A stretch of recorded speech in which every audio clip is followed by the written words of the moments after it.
Good day mga kaharot, today nga pala ang third day ng behavioral therapy ni Ate Sapia.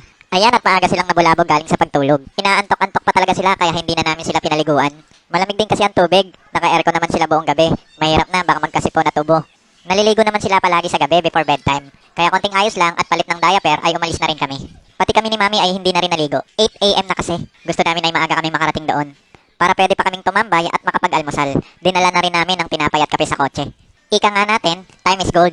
Iba na nga talaga pag magulang na ang papel mo sa mundo. Kailangan mo na talagang mag-multitask. Eto at nasa SM Bikutan na kami. Himalat, walang traffic dito. Buti na lang. First week pa lang kasi ng January. Hindi pa masyadong makaka-get over sa holiday ang mga tao. Kaya di pa karamihan ang bumabiyahing sasakyan. From Bikutan, 10 minutes away at nakarating na rin kami ng mabilis sa Sukat, Parañaque.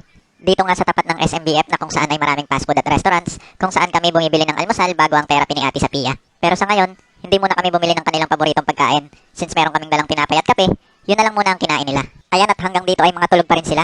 Mukhang madaling araw na naman nakatulog ang mga batang ito. Hindi na kasi namin alam kung ano ang pinagagagawa nila sa gabi.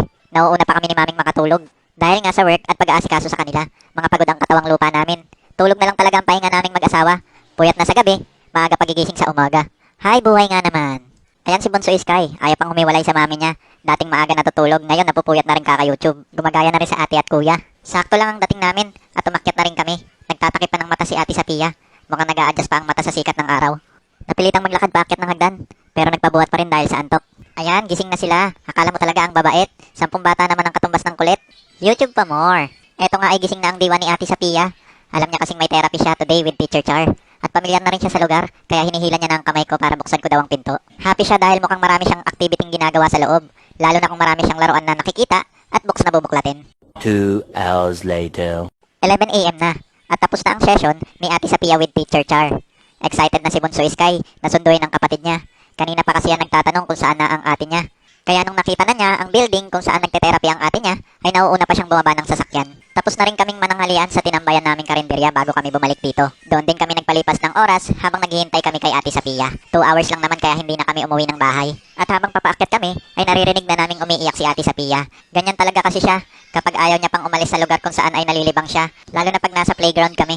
Every time na sinusundo namin siya dito, ay laging ganito ang senaryo na naaabutan namin. Hindi na rin bago sa amin ito, dahil kahit sa ang playground or playtime ay umiiyak siya kapag time's up na.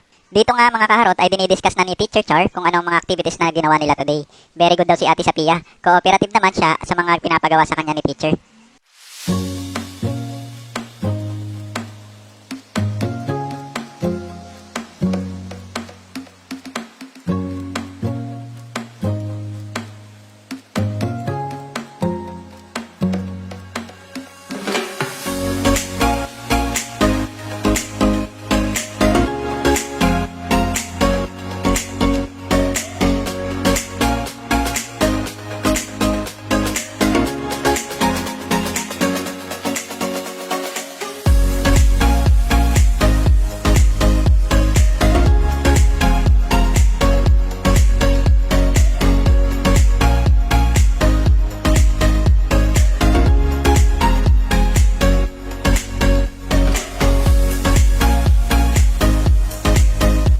Isang araw na naman po ng therapy ni Ate Sapia ang ating nasubaybayan. Maraming salamat po. God bless. Ingat po kayo. See you on next vlog. Bye-bye po.